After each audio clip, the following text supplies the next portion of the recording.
Peg, we're still in the running. We just need a win from Miami or the Jets. So you're saying there's a chance?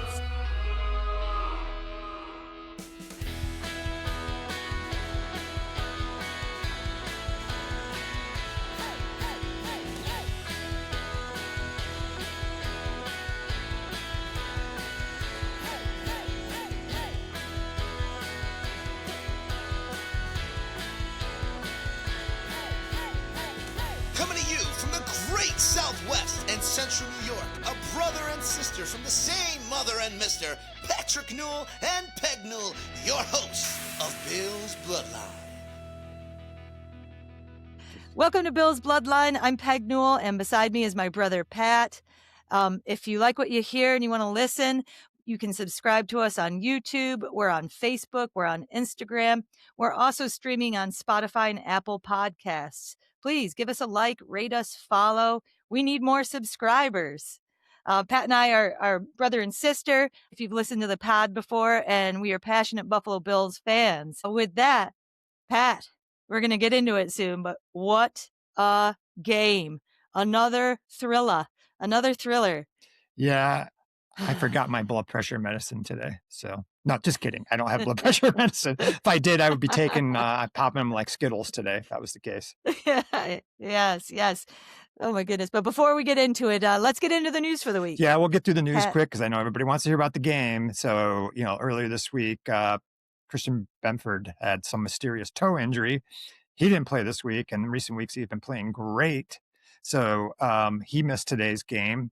Gabe Davis was a healthy scratch after playing the last 3 or 4 games. I think that had something to do with Josh Palmer playing today. And Josh Allen, he won his 3rd AFC Offensive Player of the Week. He did it after the Baltimore game, after the Tampa game, and then last week against Cincinnati. So that's 18 on his career, Peg. Yeah, that is phenomenal. What a great week for many reasons for Josh Allen. But first, congratulations to Dawson Knox. Dawson Knox found the end zone today and had another stellar week, but he also found fatherhood. Congratulations to Dawson and his wife on the birth of their baby. Quite possibly the best touchdown celebration I've seen in a long time. So much so that it's our thumbnail this week for the pod. And then there's some other news this week in fatherhood. Congratulations to Josh Allen and Hailee Steinfeld on the pending birth of their first child. Such great news all perfect timing, around. Peg. The baby is great. will be due likely in the summer months before training camp starts. So Josh won't be called into the hospital at the last minute during a pivotal game against, say, like the Dolphins, the Steelers, or maybe the Chiefs. Well, maybe not. So Exactly. Congrats, Mr. Great Allen. planning. Joshua Patrick Allen, I must say. Yeah, that's such great news. I love it. I feel like everyone was like the birth announcement, even people who aren't Bills fans were talking about, the images that his wife released, Hailee Steinfeld, quite an artist in her own right, musician and actress, influencer as well. And it was just the most adorable announcement. So couldn't be happier for them. And it made me think of something. And I think it's some type of a harbinger, Pat. So I decided to go down a little bit of a rabbit hole and do a tiny bit of research about the impact of fatherhood on Super Bowl winning quarterbacks in the NFL. And this is what I found. If you'll humor me, this is from the Pocket to Parenthood, Josh Allen and Hailee Steinfeld. So they're in good company. So Tom Brady obviously won 7 Super Bowls. Am I correct on that 7? Yeah, 6 with the Patriots. And so he had 6 with the Patriots and 1 with the Bucks. And so he had won one previously, but after the birth of his first son, Jack, with Bridget Moynihan, that was in 2007, he won Super Bowls in 2015, 2017, 2019, and 2021 with the Bucks. And so that's pretty awesome. And then we all know Patrick Mahomes, who was injured today, which we're sad to hear. We don't want to see a great player go down. He won his first Super Bowl in 2020. But Sterling Sky, his daughter, was born in 2021, and then Patrick Bronze Levon in 2022. After that, he won Super Bowls in 2023 and 2024. And I could go on and on and on with different statistics, but the same is true for Eli Manning After the birth of his daughter, he went on to win a Super Bowl. Peyton Manning went on to win a Super Bowl after he became a father. Drew Brees, Joe Montana, and the list could go on. And so Allen is in really good company. So what does this all mean? That it's a pretty positive impact on these elite quarterbacks, these MVP quarterbacks like Josh Allen. And I don't even need to dare say this. He's going to be a Hall of Famer. And so this bodes well becoming a father. And I don't think it's going to deter him from Super Bowl greatness. You got to believe, Pat. Yeah, and I'd be okay if he actually has a Super Bowl title this year before their baby is born. I'm okay with that too. So I would have to accept that. Yeah, I know it's a small sacrifice to make for the segment, but yeah. So very good. Yeah, very good. But at the very least, if it all holds true, if we don't win it this year, we're definitely going to win it next year based on precedent with all those other great quarterbacks. Exactly. If you're playing the numbers, this is what's going to happen. It's got to happen at least while we're still alive and while Josh Allen still has legs. Yeah. And he can move. Yeah. So on a different note, it's all not fun and games and all ponies and rainbows, right, Pat? It's now time for our 2-minute drill. 3, 2, 1, 0, 0. Yeah, my 2-minute drill this week, it'll be positive, depending on how you take it. But Josh Allen is the MVP of the NFL. There's no question about it. Did you see today throwing up on the sidelines with vicarious morning sickness? Did you see last week against Cincinnati? Did you see week 1 against the Ravens? Did you see the 6 TDs against Tampa Bay?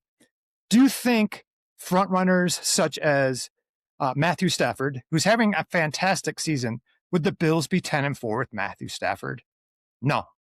What about Drake May? No. Lamar Jackson? No.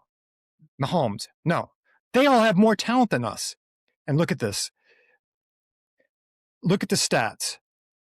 The Bills are 10-4. Josh Allen has the most TDs in the NFL as of right now. He just surpassed Matthew Stafford. And no player elevates their team more than Josh Allen. If you look at the Buffalo Bills this season, if they did not have Josh Allen, they might be a 2 or 3 win team at best. Instead, they're 10-4, and they're one of the teams that are favored to make it to the Super Bowl. That's because of Josh Allen. No disrespect to the rest of the team. We have fine NFL players on our team. But if you take Josh Allen out of the mix, no one is thinking we have a Super Bowl roster. So while the experts may look at Matthew Stafford, they may look at Drake May, there's no question who the real MVP is, right, Bills Mafia? That's right, Pat. Yeah, and I don't buy this whole, you can't give it to someone 2 years in a row. And there was the whole, earlier in the podcast season, our nephew CJ came on and talked about how, it should have gone to Josh 1 year and another year went to Lamar and et cetera, et cetera. But I think the best player, you have to take into account who surrounds him. And you make some excellent points there. You're absolutely right. I don't think we'd have a winning record. Mitch Trubisky, a fine backup, but not an elite quarterback to lead this team. And now we're sitting in this position where we still have a chance to potentially win the division and get home field advantage for the playoffs and a first round bye, which would be absolutely glorious. Fight us on this, people. Fight us on this. Send us a message to billsbloodline@gmail.com or drop a comment in here. And please start the conversation with Patrick, because I'd love to see it go down online. People, go against Josh Allen being the MVP this season. Fight us. Yeah, just one quick point, and I didn't put this in my 2-minute drill, but it just came to me. Michael Jordan did not win the MVP every year, and neither did LeBron James in their prime. But should they have won it every year? Yeah, they were the best player. They were the most valuable player. That's Josh Allen. He's Michael Jordan or LeBron James. There's no question he's the best player and most valuable in the NFL. It's just about narratives, Peg. Right. Yeah. Good points, Pat.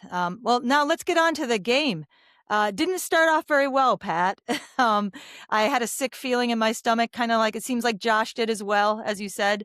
If you saw that little clip online, we all know that Josh does a couple of things before games. He listens to Frank Sinatra, true story, and he throws up.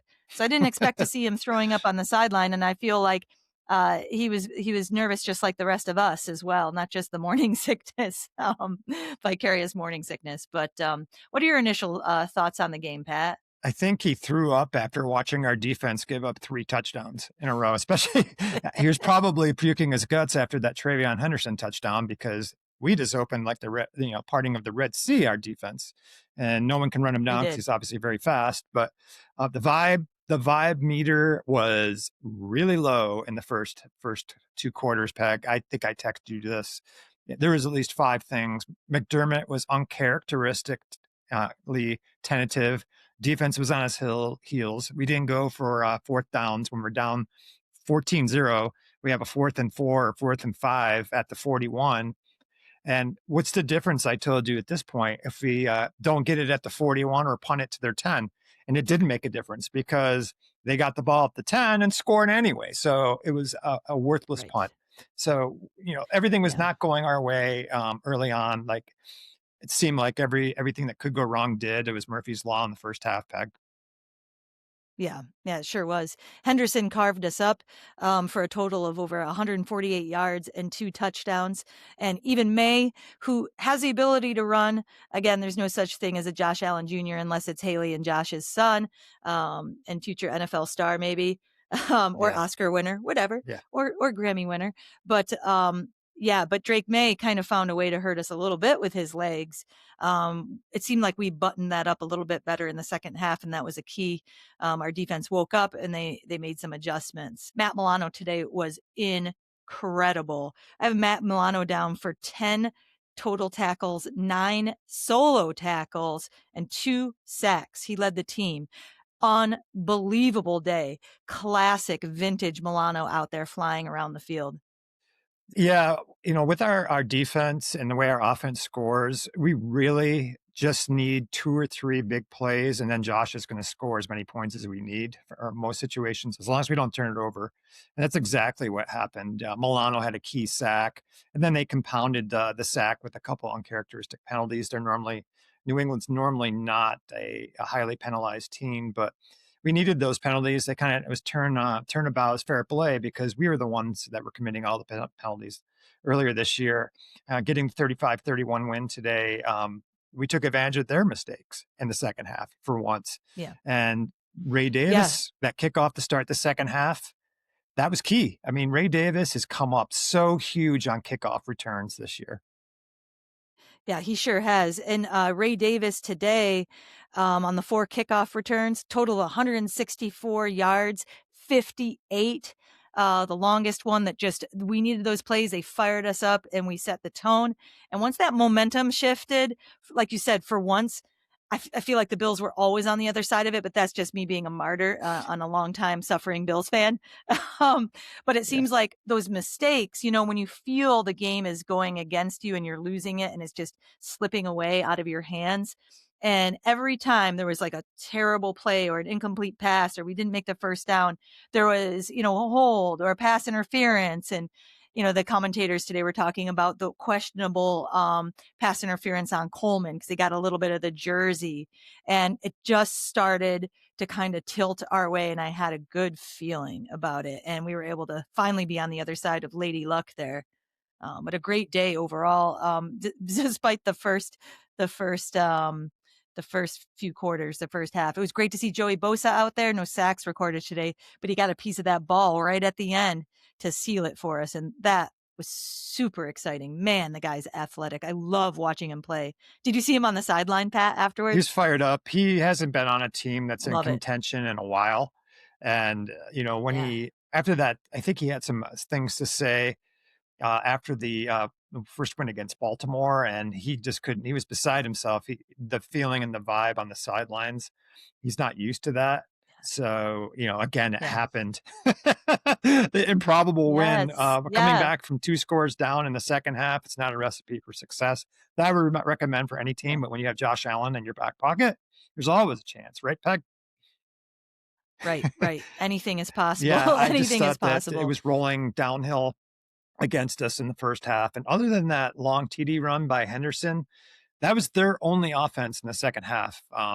I will have to go back and check the stats. I think they came close to 400 yards of total offense. I don't have the stats with me right now, but they had 284 in the first half. They got something like Mhm. 60 something on that TD run. But then if you take away that run, Yes. they had probably less than 40 yards other than that play. So the defense forced some punts, got some key stops, and then Josh Allen did his thing. He throwing the ball to Dawson Yeah. Knox, James Cook diving for touchdowns. This time it wasn't poked out like last week it was. Right. Right. He ran for a touchdown. He had over Yeah. 100 yards rushing. Again, that's a great, I don't think we've lost when he's ran for over 100. It was Mhm. improbable, Peg. I mean, it did not look Yeah. like anything that it would ended up to be. So I No. I No. am It, just like, maybe this is a team of destiny, and maybe this is the year where it could be. I've heard this, Peg, where the year you don't expect something is the year that it happens, because we've had better teams, haven't we? Yes, we certainly have, and now our getting KC out of the way, they're eliminated. Looking at the standings, we can beat every one of those teams. It's just, can we show up? Can we not get down by too many touchdowns? Seems like even my spouse says we play better from behind all the time when we go tempo. There's something about getting into a rhythm that I feel like works to our advantage, and maybe after the first two scores, we start doing that instead of waiting until the second half or something, or the last quarter. We seem to play better when our backs are against the wall. I'll take it. If it ends up with a W, a win is a win is a win. On to the next.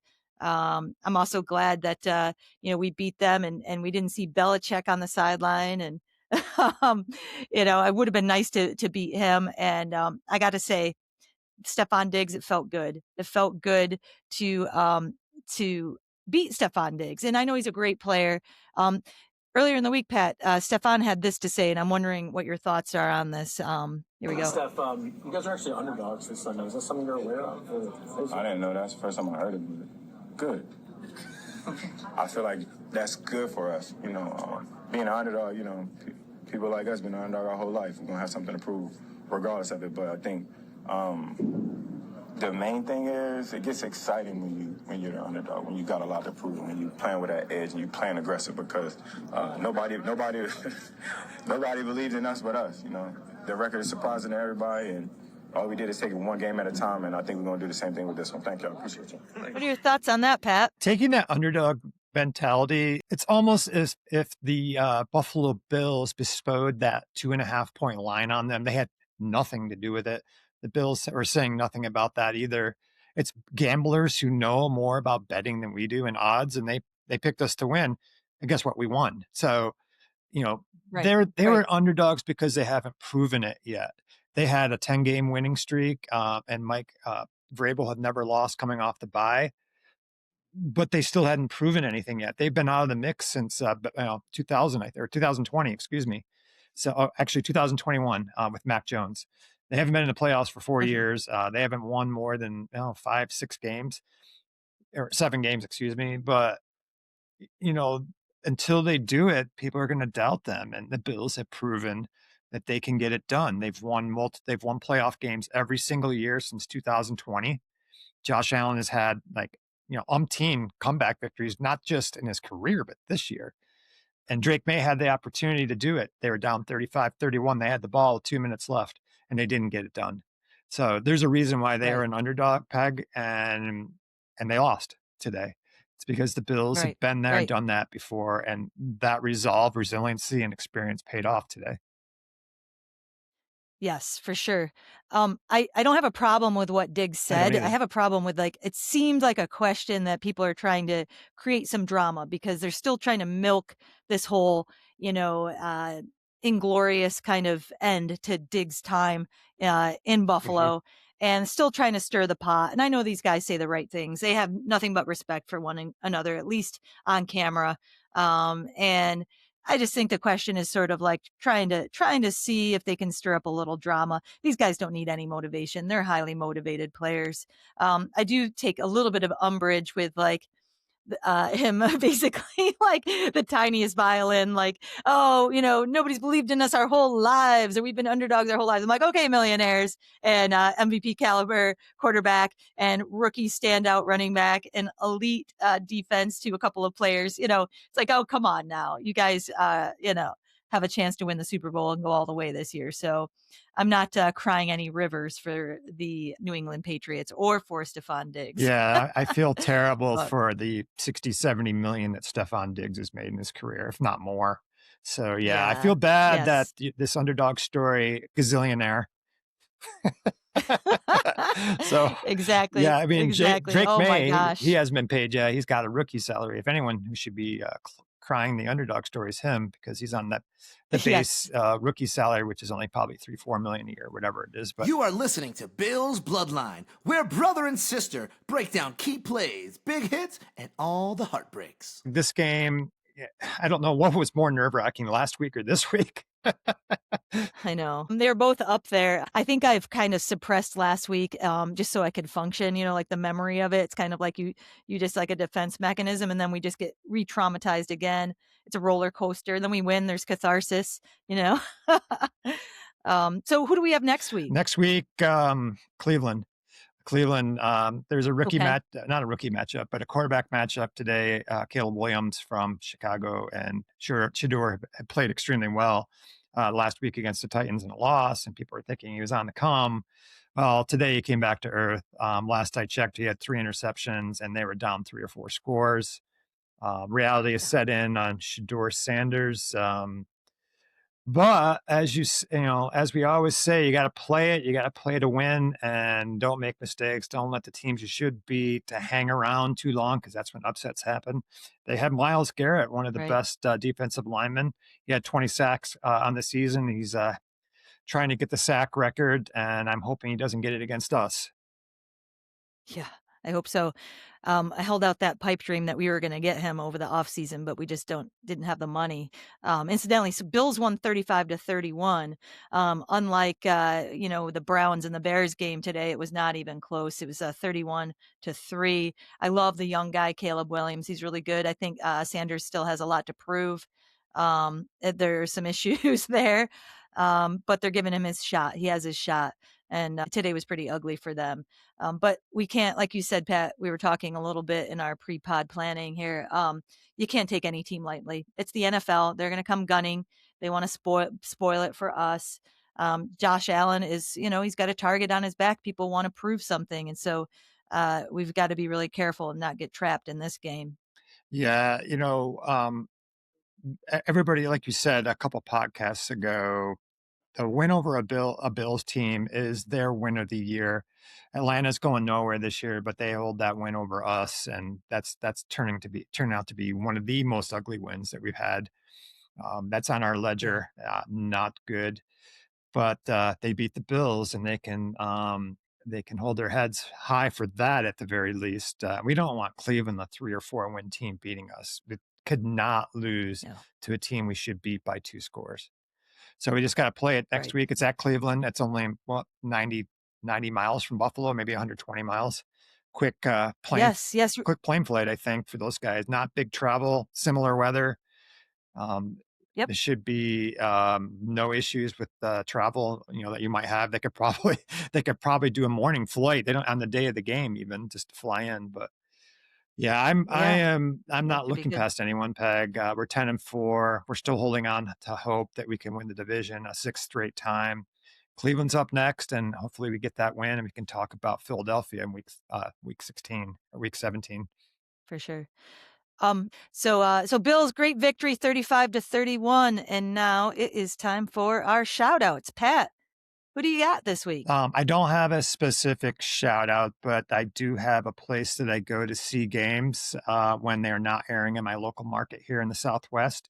So I'm going to shout out that because they create as close to a Bills game experience as possible. It's the Revel.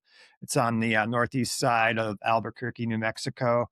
we fill an entire room with Bills fans here in Albuquerque, New Mexico, and they're playing the boatswain horn. They're playing Mr. Brightside. They're playing the shout song after every touchdown. We're ringing cowbells and all kinds of stuff after every score. And when we were down 21-0, that was about the quietest I've ever heard that facility. But I'm shouting out Rebel. What a great place to watch a game if you want to get as close to a Bills experience without actually going to the game. And I know there's probably places in New York that are that way, but the Rebel is as close as it gets. And I feel like I'm at a Bills game when I go to Rebel. Yeah. That's awesome. Hopefully I'll get to travel out there someday and witness it firsthand. Yeah, I was asked by someone. Yeah, I was asked, by the way, I was asked by some, hey, when's your sister coming? And I said, oh, well, she's Oh, got 2 young kids someday. and she's 2,000 miles away. So she goes, that's fair. That's fair. Yeah, All right, Pat. That'll do it for this week. do it for this week. So from our family to the Bills Mafia family, stay loud, stay proud, and let's go Bills. Go Bills.